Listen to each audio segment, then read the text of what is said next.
Solve this equation and I'll marry you, Professor laughed, then froze when the janitor solved it. Before we start today's story, comment below where you're watching from and hit subscribe if you haven't already. You won't want to miss what's next. Get out. Don't pretend you understand this, janitor. Professor Evelyn Hart pointed toward the door, her perfectly polished fingernails slicing the air like a dagger. The 35-year-old math genius had just finished humiliating Noah Carter in front of 30 graduate students, treating him like he was a speck of dust under her expensive designer heels. Noah froze beside his cleaning cart. The room was so silent he could hear the buzzing lights above him. Dozens of eyes stared at him, some mocking, some entertained. The students smirked, whispering to each other. For them, this was just another lecture-turned-comedy show. Hart stood tall beside her blackboard, filled with complicated symbols and equations that twisted across the board like vines. Behind her, framed PhD certificates from Harvard, MIT, and Cambridge gleamed under the light, shining like proof of her superiority. But instead of leaving, Noah did something no one expected. He stepped closer to the blackboard. His dark brown eyes scanned the lines of numbers and symbols, following every curve and mark like he was reading a secret message. Something in his expression changed. Calm, confident, certain. Actually, Professor, Noah said quietly, his deep voice cutting through the silence. There's an error in your third line. The room erupted into whispers and gasps. Every student turned their head, eyes wide.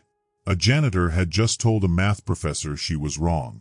Professor Hart blinked, stunned for half a second, but only for a second. Her face hardened again. What happens, someone whispered, when the person you think is beneath you knows more than you? That moment spread through Whitmore University like wildfire. Within hours, people across campus were talking.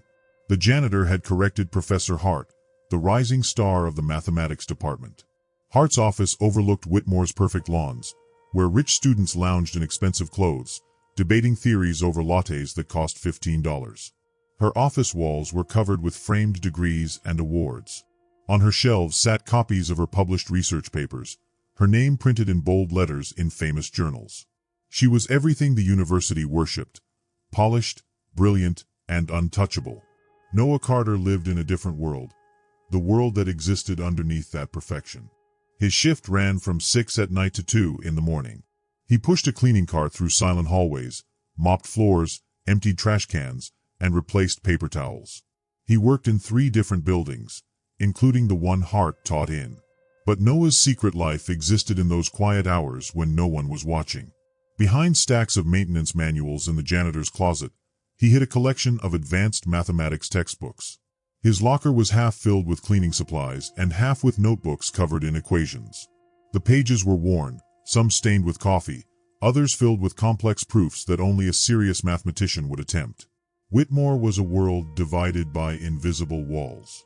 Students paid $65,000 a year just to breathe its intellectual air.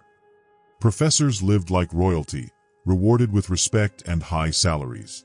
Meanwhile, the janitors, cooks, and security guards existed in the background, unseen, unheard, and unappreciated. Professor Hart never questioned this. To her, intelligence was something you were born into. It came from good schools, expensive education, and powerful connections. Her boyfriend, Dr. Ryan Webb from Harvard, only reinforced that belief. He was another symbol of her success, a reminder that she belonged to the intellectual elite. When janitors entered her classroom, she didn't even look at them. They were part of the scenery, not people worth acknowledging. Security guards regularly questioned Noah when they saw him in academic buildings after hours. Students avoided him, clutching their laptops and bags when he passed. Professors stopped talking when he entered a room, waiting for him to leave before continuing their conversations. But the illusion of hierarchy, that unspoken order of who mattered and who didn't, was starting to crack. The change began with a single mistake on the blackboard, and it was about to explode with the upcoming Euler's Challenge, the most prestigious mathematics competition in the world. The winner of the competition would receive $50,000 and a guaranteed spot in any PhD program of their choice. Math departments across the globe watched the event every year to find the next great mind. Professor Hart was this year's head judge. Her reputation for spotting true genius was unmatched. For 15 years, She had chosen winners who went on to become world-renowned researchers. Her opinion was gold. Her judgment was never questioned. This year's lineup looked like a dream. PhD students from Harvard, researchers from MIT, and scholars from Yale, all with spotless records and perfect academic pedigrees. Everything was ready for another predictable year, until Hart couldn't stop thinking about the janitor who corrected her. That night, in her spotless office, she sat at her desk replaying the moment over and over. His correction had been right, painfully right. It had taken her 20 minutes to confirm the mistake. How had a janitor noticed something she, a decorated scholar, had missed? She told herself it was luck. Maybe he overheard a student say something. Maybe he had copied it from somewhere.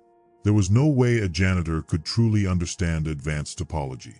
But then she remembered his handwriting, sharp, organized, and confident. The way he explained the error sounded educated, not memorized, but understood. Hart shook her head, forcing the thought away. Intelligence didn't come from people like him. It came from structured learning, proper education, and the right kind of background. There were no exceptions. Still, late at night, when she heard his cleaning cart's wheels echo through the empty halls, the question haunted her. What if I'm wrong? 3 days later, Hart stood on the stage of Whitmore's largest auditorium. Hundreds of students filled the seats as she announced the registration for the Oilers Challenge. Her voice was smooth and commanding, her enthusiasm genuine for the first time in years.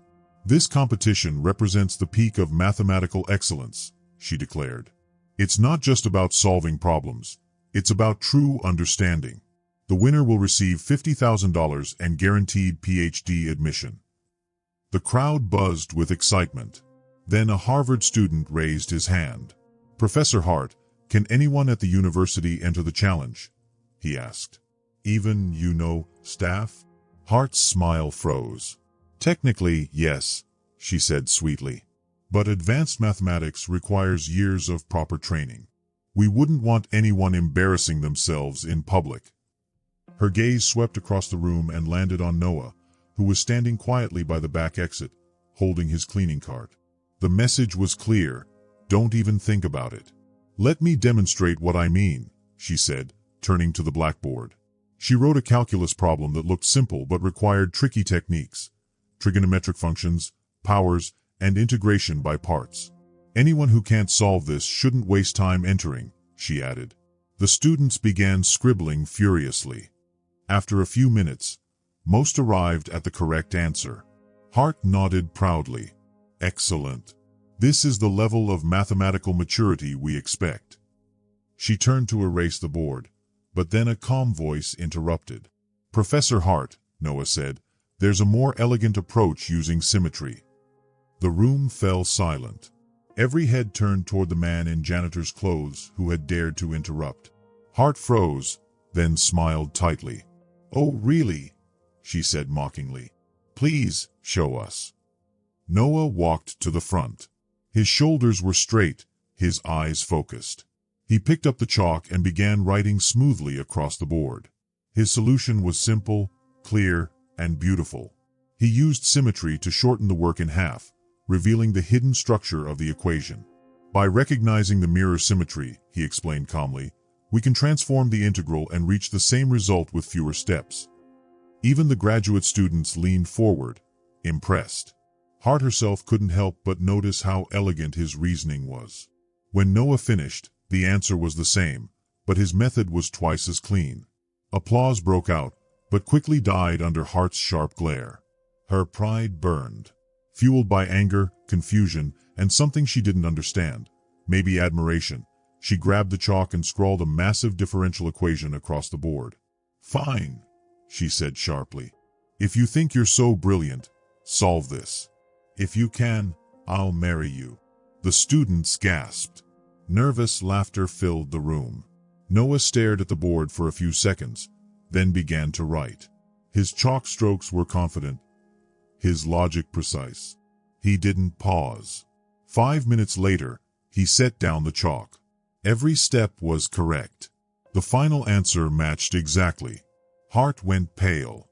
That equation was part of her doctoral research. It had taken her weeks to solve. Professor Hart, Noah said quietly, the solution checks out. Would you like me to verify the boundary conditions? The auditorium exploded. Students whispered, recording the moment on their phones. A janitor had just solved a research-level problem in minutes, something only an expert could do. Lucky guess, Hart muttered weakly, but the words sounded hollow. At the back of the room, a guest lecturer from Stanford, Dr. Maya Chen, stepped forward. That was extraordinary, she said. Your reasoning was elegant and rigorous. Hart's stomach twisted. Having another professor praise Noah felt like betrayal. Mr. Carter, she said coldly, I officially invite you to enter the Oilers Challenge. But when you fail, remember that I tried to spare you the embarrassment. The challenge was set. Pride versus humility. Privilege versus raw brilliance. The next morning, the registration began. Hart decided to personally oversee the preliminary round, something no department head usually did. But she wanted to be there when Noah's luck ran out. The test had 3 problems, each harder than the last. She designed them to expose gaps that self-taught people wouldn't be able to hide. 12 participants entered the conference room, 11 graduate students in polished suits and 1 janitor in a faded uniform. Harvard's Ethan Cole cracked his knuckles. Hart's own protege, Lena Brooks, flipped through her notes one last time. Noah sat quietly at the end of the table, calm as ever. The others looked at him with amusement, not realizing they were sitting beside the one person who might just redefine everything they thought they knew about intelligence. And so, the battle began, not just for the prize, but for the truth about what genius really looks like. Caleb Singh from Yale pushed up his fancy designer glasses with the kind of arrogance that came from years of being told he was special. You have 90 minutes, Hart announced firmly from the front of the room. Solve all 3 problems completely.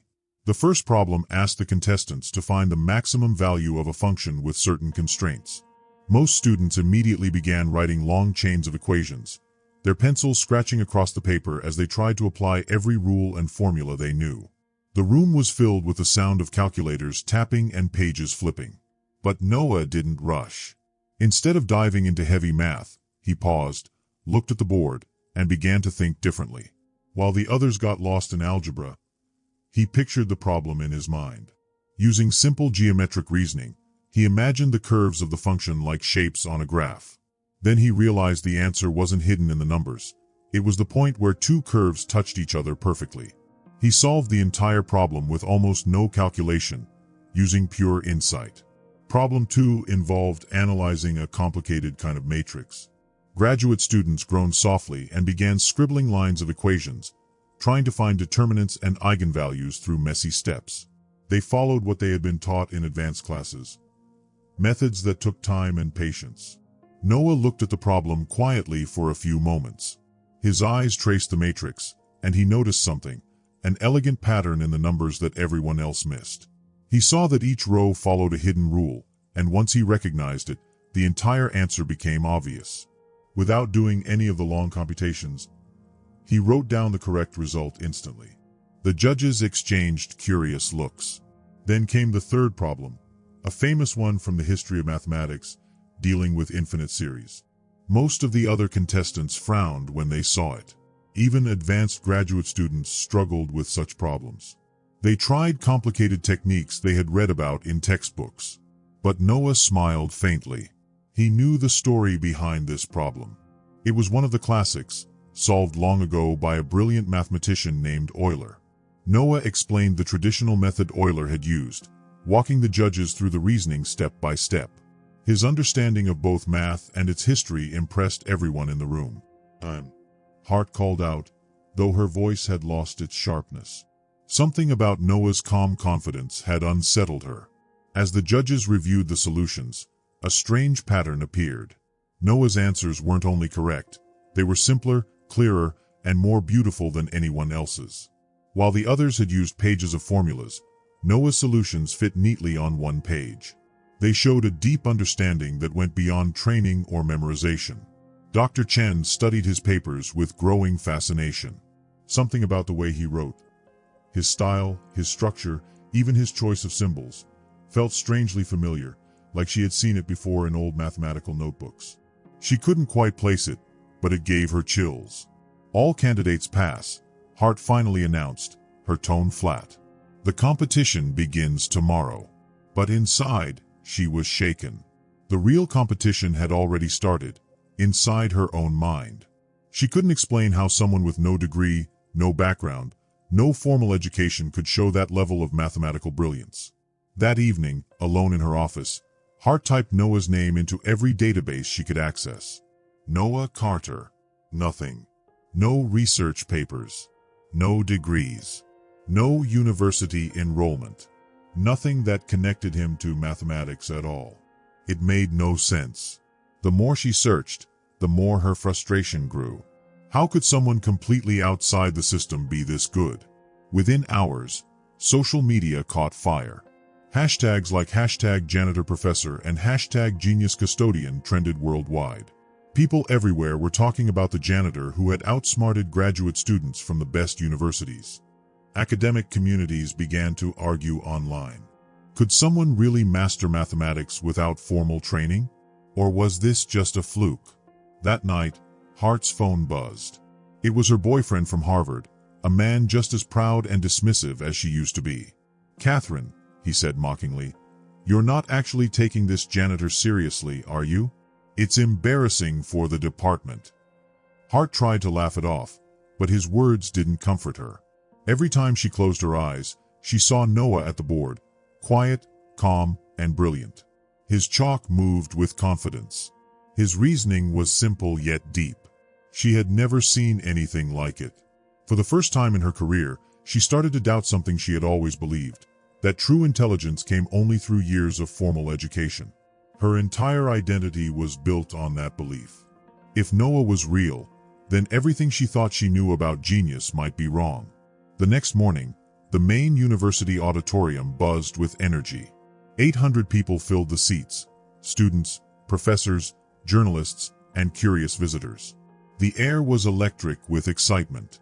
Around the world, thousands of people were watching the live stream. By the time the event began, more than 25,000 viewers had joined online. Hart walked to the podium in a sharp designer suit, her posture perfect, her voice confident. As department head and lead judge, this was her domain. Everything about the setup, the lights, the rules, the order, had been planned by her. "Welcome to the annual Oilers Challenge," she announced proudly. Her voice carried across the silent room. "Today we celebrate mathematical excellence at its highest level. True mastery requires years of training and discipline." Her gaze found Noah in the front row. The message in her eyes was clear: "You don't belong here." She explained the format. There would be 3 rounds, each harder than the last. 12 contestants would become 6. 6 would become 3. And then 1 champion would remain. Each round tested deeper mathematical knowledge, material usually taught in graduate school. Hart had personally designed it to reward formal education and make things harder for anyone relying only on intuition. "Our judging panel represents the finest mathematical minds," she continued, introducing professors from Harvard, MIT, and Stanford. Dr. Chen gave a polite nod but looked uneasy. She sensed something more personal than fairness in Hart's tone. The contestants were introduced one by one: Ethan Cole, Harvard graduate student; Lena Brooks, Hart's top pupil; Caleb Singh, Yale; Ryan Chen, MIT; Olivia Park, Berkeley. Each introduction was followed by polite applause and a list of achievements.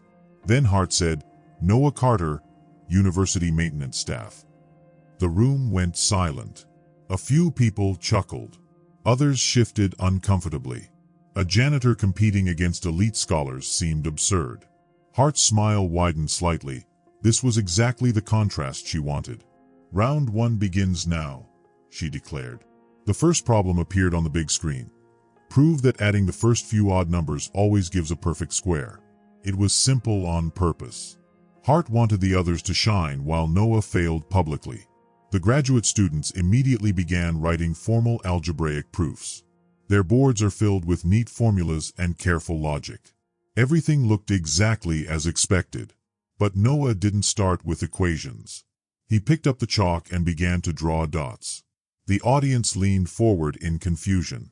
He arranged the dots into small squares, 1, then 4, then 9, then 16.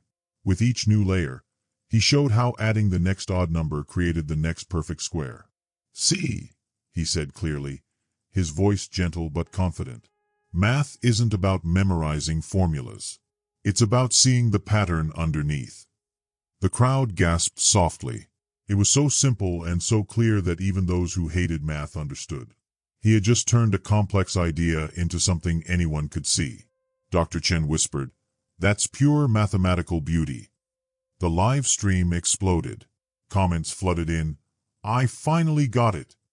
Why didn't my teachers show it like this? This guy is a genius." Hart's confidence faltered. She tried to regain control. "Mr. Carter's method is creative," she said tightly, "but advanced mathematics requires more than pictures. True rigor demands formal structure." But no one was convinced. Everyone could see she was trying to downplay his brilliance. When the round ended, all 12 contestants advanced. But the audience's favorite was obvious. Noah had stolen the show. Social media went wild again. #JanitorGenius became the top trend globally. People began debating whether natural talent mattered more than formal education. Some fans even started using the hashtag #HeartCarter, joking about the tension between the proud professor and the humble janitor. By the next day, news cameras filled the campus. The university board showed up, worried about the attention. Hart's ex-boyfriend flew in from Harvard, laughing about what he called Catherine's little circus. During the intermission, Dr. Chen approached Hart privately. "Catherine, these problems seem unusually harsh. Are you sure this is fair?" Hart stiffened. "We maintain the highest academic standards," she said coldly. "Mathematical excellence requires no compromises." But sweat glistened on her forehead. The next round, the semifinals, would test advanced calculus and analysis, subjects far beyond what most people could teach themselves. Hart designed every question to target Noah's weaknesses. For the first time, Noah looked uncertain. She could sense it and smiled triumphantly. That night, Noah sat alone in the empty library. It was 2 a.m., and thick textbooks surrounded him like walls. The words on the pages felt foreign and heavy. This wasn't the kind of math he could picture easily. It was full of strange symbols and technical terms. Meanwhile, in her apartment, Hart couldn't sleep. She should have felt confident, but instead she felt hollow. Why did the idea of crushing Noah make her feel so guilty? Back in the library, Noah began connecting ideas in his own way. Slowly, he realized that these difficult theories were just extensions of the simple truths he already knew. Every advanced concept came from something basic, just built layer by layer. "It's like a mansion built from the same bricks as a small house," he whispered. His confidence returned. He saw patterns everywhere. Even in the most complex equations, he found the same logic he had always understood. Online, people somehow discovered footage from the library's security cameras. Comments flooded in, "He's teaching himself graduate math overnight. This is unbelievable." But the next morning, university security stopped him. "Mr. Carter, maintenance staff aren't authorized for library access after hours," the officer said coldly.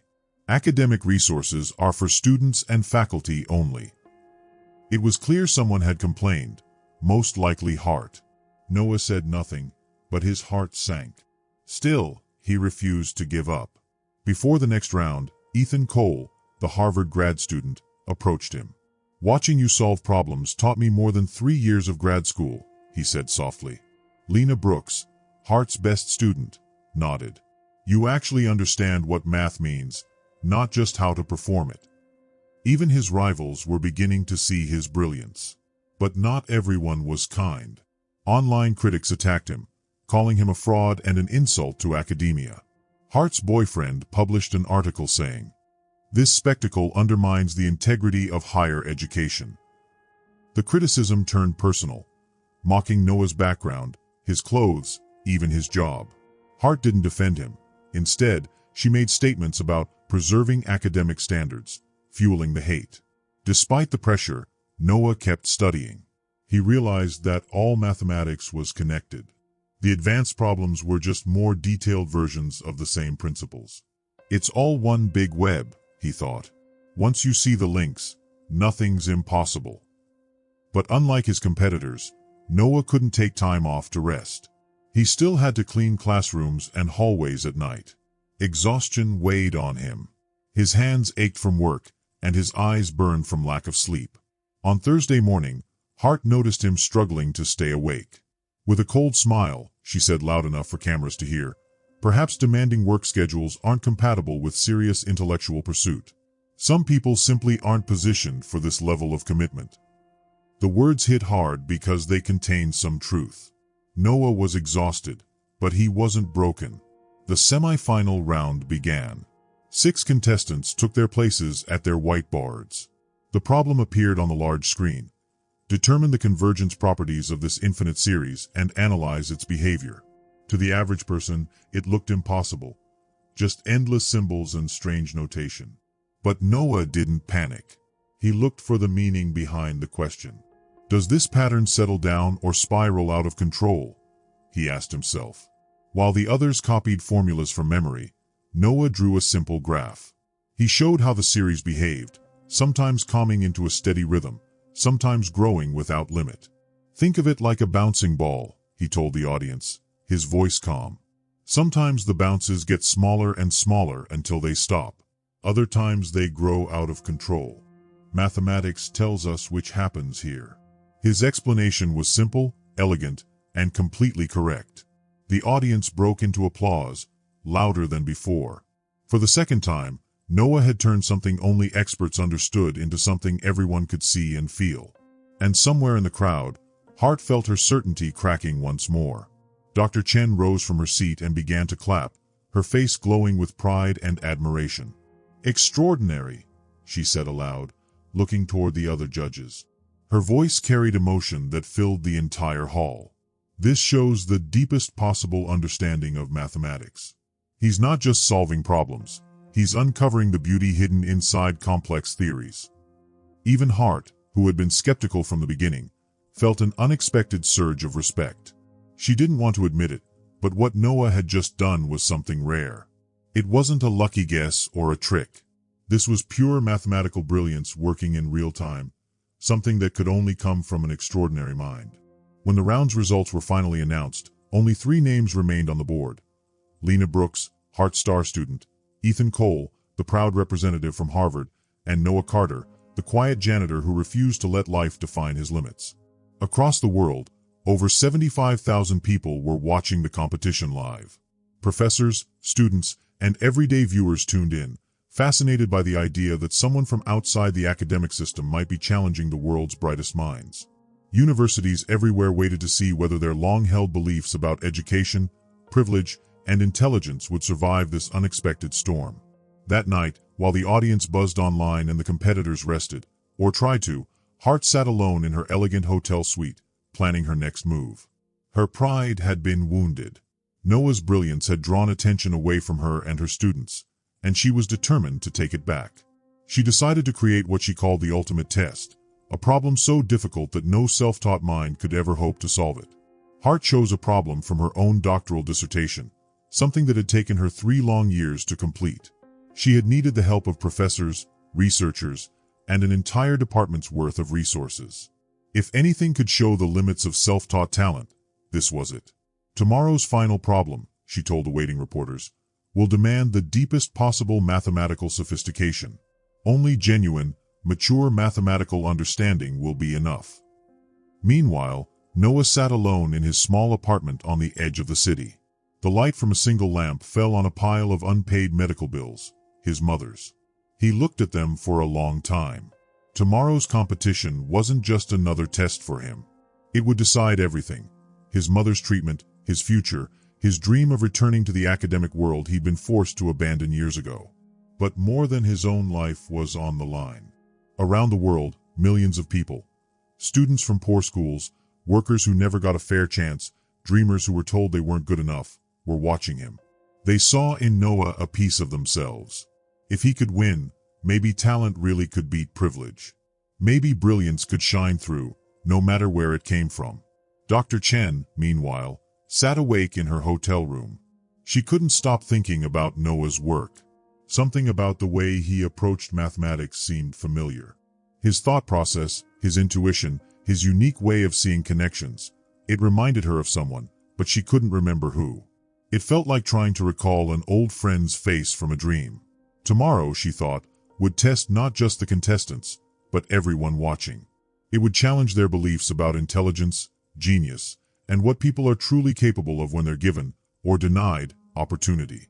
Could one man's raw talent overcome a system designed to keep him out? If you're enjoying this story, make sure to subscribe and share your favorite part in the comments below. And don't forget to drop a heart to show your support. The morning of the championship arrived with excitement unlike anything the competition had ever seen. Cameras from major news networks filled the auditorium. Hundreds of people crowded into the seats, and over 100,000 viewers tuned in online. The air felt electric. Everyone knew they were about to witness something historic. Hart walked confidently onto the stage. Her designer suit was flawless, her posture perfect, her face calm and proud. She had spent the entire night building her trap, convinced this final round would prove her superiority once and for all. "Ladies and gentlemen," she said, her voice smooth and powerful as it echoed through the room, "today's final challenge represents the highest standard of mathematical excellence. Because of the international attention this competition has drawn, I am introducing what I call the Hart Standard, the most rigorous test of mathematical maturity ever attempted." Her words sounded impressive, but to Dr. Chen, something felt wrong. There was a tone in Hart's voice, a cold edge, that had nothing to do with learning or fairness. This wasn't about finding the best mathematician anymore.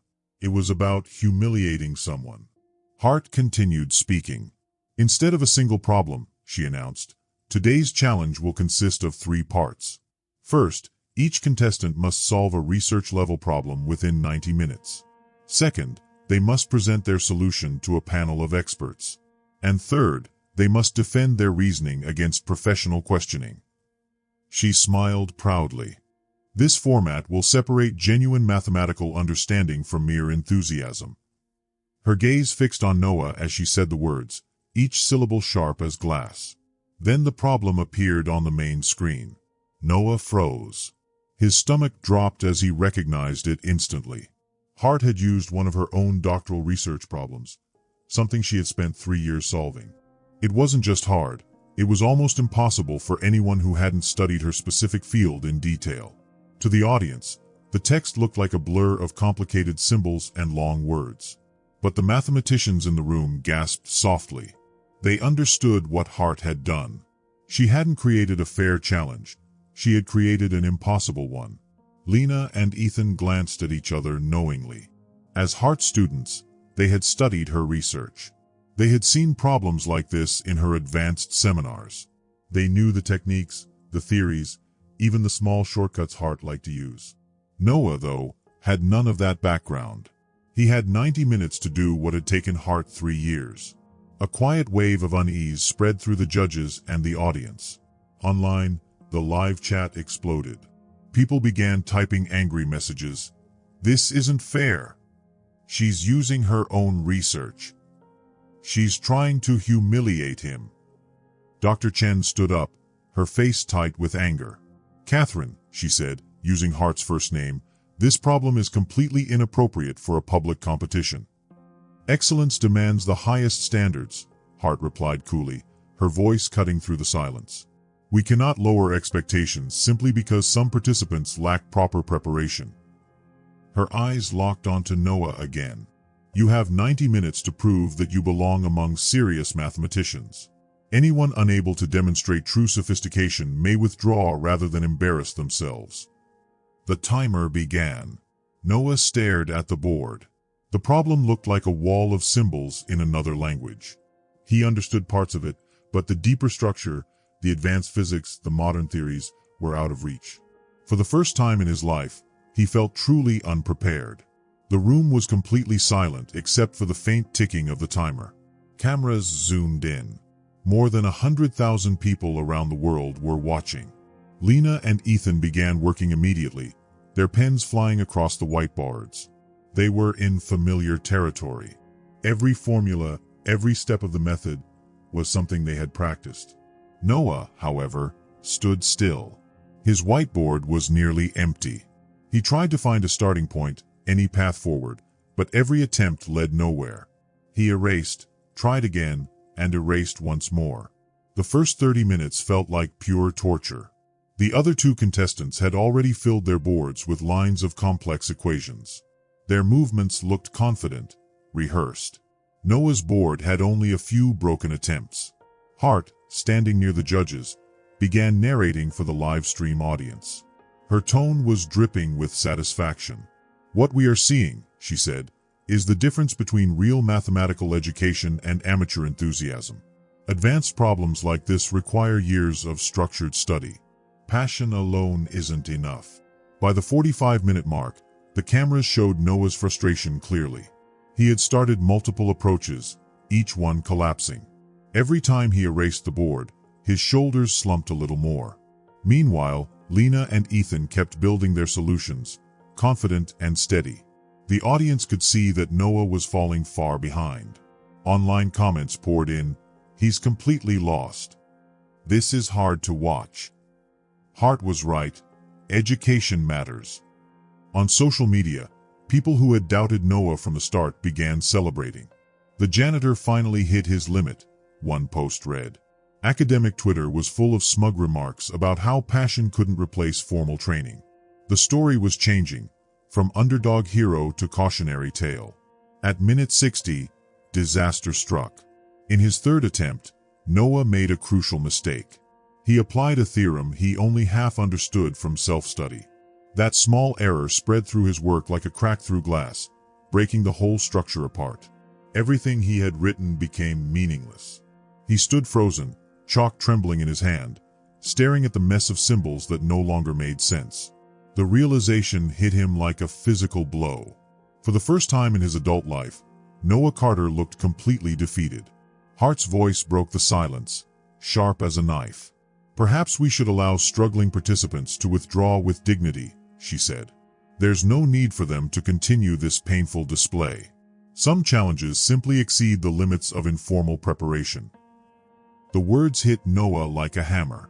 Cameras zoomed in, capturing the pain on his face. That image, the once confident underdog now staring blankly at failure, spread instantly online. It became the symbol of what Hart had wanted all along, proof that self-taught talent could not match institutional training. Hart kept speaking, her tone smooth and cruel. "This is exactly why we have academic standards," she said to the audience. "Mathematical sophistication cannot be improvised or wished into existence. It requires proper foundations, systematic study, and institutional support that enthusiasm alone cannot replace."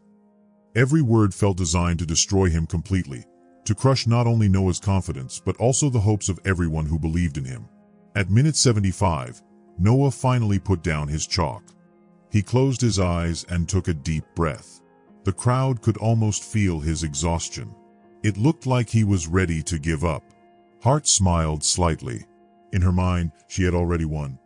Not just the competition, but the larger argument about who truly deserved respect in the world of mathematics. But before anyone could move, Dr. Chen stood up again. Her voice rang out across the silent room, firm and commanding.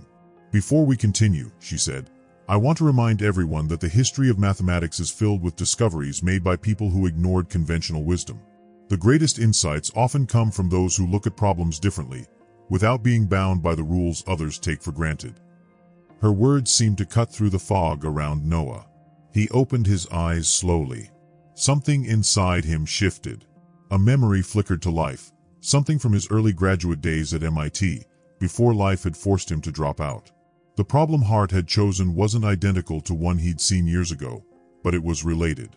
Beneath all the technical language and modern theories lay older mathematical principles, foundations that were universal and timeless. Hart had built her approach using layers of complex, specialized machinery. But maybe there was another way, an older, simpler route that didn't require all that extra structure. Noah took a deep breath and picked up his chalk again. Only 15 minutes remained. It wasn't enough time for most people to even write a rough outline, but he had to try. He began erasing his previous failed attempts. The audience watched in silence as he wiped the board clean. Then, slowly but steadily, he began again. This time, he didn't use Hart's advanced techniques. He went back to the basics, classical mathematics. While Lena and Ethan continued with complicated modern methods, Noah's chalk moved differently. His handwriting was calmer now, his movements more confident. "What is he doing?" whispered one Harvard professor. Hart frowned. She could tell this wasn't the solution path she had designed.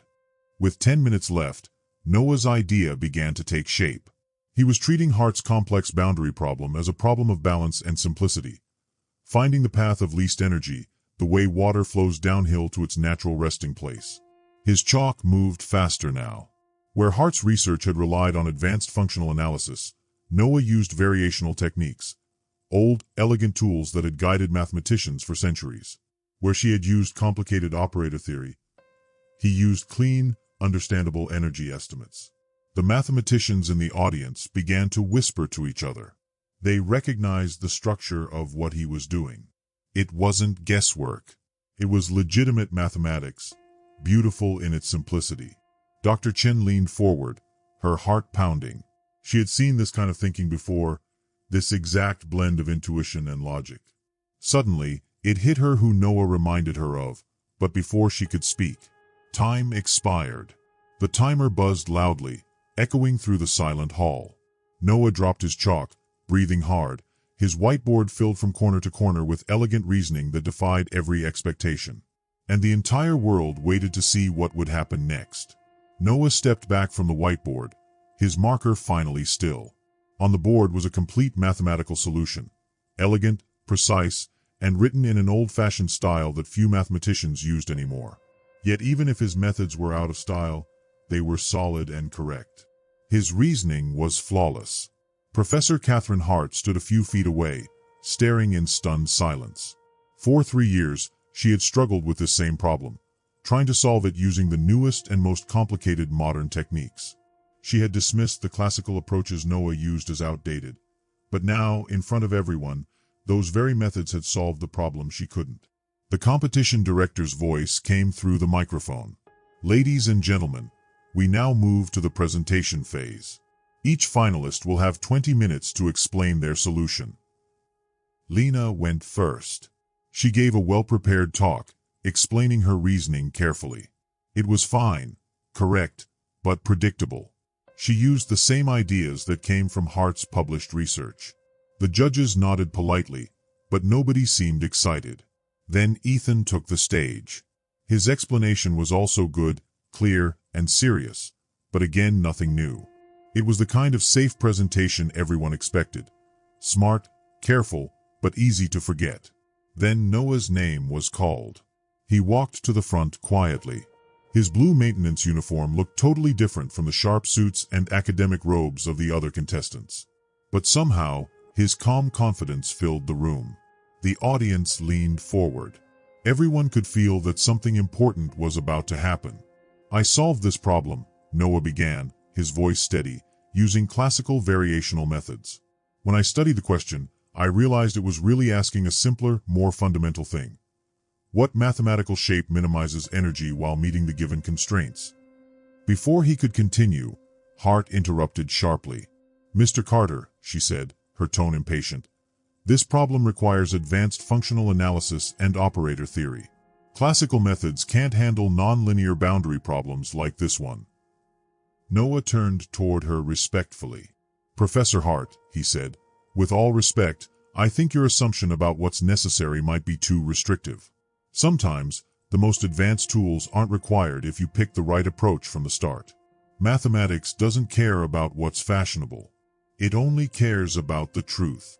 The entire room stirred. Whispers spread through the crowd. Had a janitor just told one of the top professors in the field that her thinking was limited? Hart's composure cracked. "This is undergraduate-level hand-waving," she snapped. "Where's your rigor? Where's the advanced analysis that separates professionals from amateurs?" Before she could continue, Dr. Chen, one of the senior judges, stood up. "Actually, Catherine," she said firmly, I'd like to review Mr. Carter's approach myself. The room fell silent. For the next 15 minutes, Chen and two other judges walked to sideboards around the stage, copying parts of Noah's proof and checking each line carefully. The air felt heavy with tension. Over 100,000 viewers watched online as the judges examined every step of Noah's reasoning in real time. Equations and symbols filled the whiteboards. The experts traced his logic again and again, testing for any weak points. Slowly, their expressions changed. Confusion turned to interest, and interest to amazement. Noah's old-fashioned method didn't just work. It revealed why Hart's modern approach had always struggled. His energy minimization argument made the structure of the problem completely clear. Finally, Dr. Chen turned back to the microphone. The audience could almost hear her heartbeat through the silence. "Ladies and gentlemen," she said, "Mr. Carter's solution is mathematically rigorous, complete, and brilliant. He has solved a research-level problem using classical techniques in a way that exposes the deep structure beneath it. This is extraordinary work." For a split second, the auditorium was silent. Then applause erupted like thunder. People stood to their feet, cheering. Online, live-stream viewers flooded the chat with excitement. Academics around the world tweeted in disbelief and admiration. They knew they were witnessing something historic. Hart sat frozen in her chair. Her professional pride, the identity she had built over years, was collapsing in front of the world. Her authority, once unshakable, had been publicly overturned by someone she had looked down on. But this approach ignores key technical details. She protested weakly. What about regularity theory, Sobolev embeddings, compactness arguments? Noah faced her calmly. "Professor Hart," he said gently, "those methods are powerful and important, but not always necessary. I've shown that classical techniques are enough for this particular problem. The beauty of mathematics," he added, "is that there's often more than one path to truth, and sometimes the simplest path is the most elegant." The crowd murmured in agreement. In the live stream chat, a Harvard professor typed, "This solution must be published immediately." A mathematician from MIT added, "Extraordinary. His approach is actually superior to the current standard." Dr. Chen smiled as the other judges nodded. She stepped forward again and spoke into the microphone. "Ladies and gentlemen," she said, her voice filled with pride, "we have our winner, Mr. Noah Carter." The auditorium exploded. Cameras flashed. Reporters captured the moment as the audience gave a standing ovation. It was the kind of victory that felt bigger than just one person winning a math contest. It was the moment when talent triumphed over prejudice. Online, the celebration spread across the world. Social media exploded with praise. Viewers posted clips, calling Noah's performance legendary. Hart sat motionless, pale and silent. The problem she had built her reputation on, the one that had defined her academic career, had just been solved in 90 minutes by a man she had spent weeks mocking and trying to eliminate. From the back of the room, someone shouted jokingly, "So when's the wedding, Professor Hart?" Nervous laughter rippled through the audience. Everyone remembered Hart's sarcastic promise from earlier in the week, that she'd marry Noah if he somehow won. Now, that cruel joke had come back to haunt her. Cameras turned toward her red, embarrassed face. But Noah didn't gloat. He walked back to the microphone, his voice steady and kind. "Mathematics brought us together today," he said. "I hope it continues to bring people together, across all boundaries and assumptions about where intelligence can be found." The crowd quieted, touched by his grace. Hart watched him, and for the first time, her feelings changed from anger to admiration, not just for his mind, but for his character. What happens when prejudice meets true brilliance, and loses? As the cheering slowly faded, Dr. Chen stepped forward again, looking unusually serious. "Before we conclude," she said, "I have something important to share." The noise stopped instantly. Hart looked up, confused. "Throughout this competition," Chen continued, "I kept thinking that Mr. Carter's mathematical style felt familiar. His reasoning, his clarity, the elegance of his arguments. It reminded me of someone I once knew." She paused. "And now I realize why." She turned toward Noah. "Noah Carter was one of my most brilliant doctoral students at MIT 7 years ago. Gasps filled the auditorium. Cameras zoomed in. Hart went completely pale. Chin held up a folder with MIT's official seal. Mr. Carter completed all PhD coursework with the highest distinction, she said. He passed every qualifying and comprehensive exam, and he was deep into his dissertation research under my supervision. She read from the papers inside. Graduate GPA, 3.94. 2 published papers in top journals. Outstanding Teaching Assistant Award. Recipient of the Sloan Research Fellowship. The silence in the hall was deafening. Chen continued.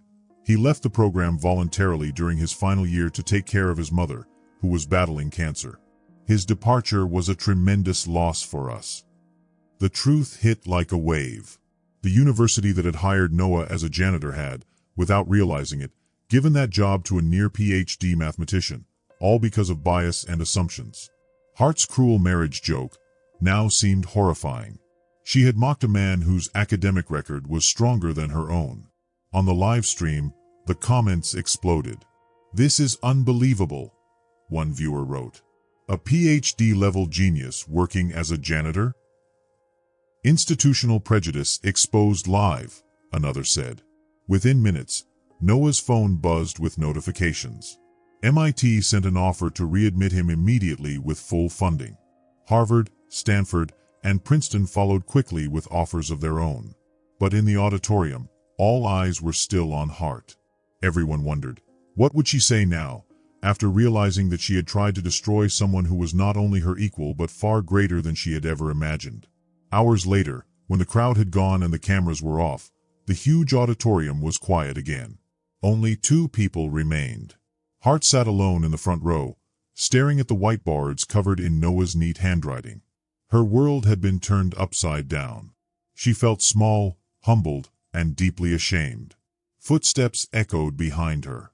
Noah approached quietly, still wearing his maintenance uniform even though he now had offers from the best universities in the world. "Catherine," he said softly, using her first name for the first time. She looked up, eyes filled with tears. "I owe you more than an apology," she said in a trembling voice. "I owe you recognition. Recognition of who you are, and of who I became while trying to belittle you." Her voice broke. "I let prejudice blind me to your brilliance. I'm ashamed of every cruel word, every moment I treated you as less than human." Noah sat beside her. His tone was calm and kind. "Catherine," he said, "you're not the first person to judge by appearances. But you might be the first to truly understand what you were wrong about." Silence hung between them. "About my ridiculous marriage proposal," Hart whispered, her cheeks red. Noah smiled slightly, the first real warmth in his expression all evening. "Are you taking it back?" he teased. Hart met his eyes. "No," she said softly. "If you're willing to get to know the real me, not the arrogant professor, but the woman who's learned a hard lesson, I'd like to take you to dinner. As equals." Noah smiled. "I'd like that, Catherine. I think we both have a lot to learn from each other." 6 months later, university headlines told an incredible story. Dr. Noah Carter had returned to MIT to complete his PhD while working as a visiting researcher. Professor Catherine Hart had started a new scholarship to help find and support hidden talent among university staff, people who might be overlooked because of their jobs or appearance. Their professional respect had grown into something deeper, a friendship, and then a relationship built on equality, respect, and genuine admiration. But what mattered most was what came next. Their story inspired a national conversation. Social media movements encouraged people to look beyond uniforms and job titles. Universities began reviewing their hiring policies. All across the country, stories appeared about brilliant minds working in unexpected places. Janitors, baristas, mechanics, and clerks with extraordinary skills and intelligence. And in a soft voiceover for a documentary about the event, a simple message echoed. Intelligence doesn't wear a uniform. Brilliance doesn't require a fancy degree. And love doesn't follow social rank. If this story moved you, please subscribe for more kind and powerful stories. Watch our next video for another unforgettable journey. And share this story with someone who needs it today.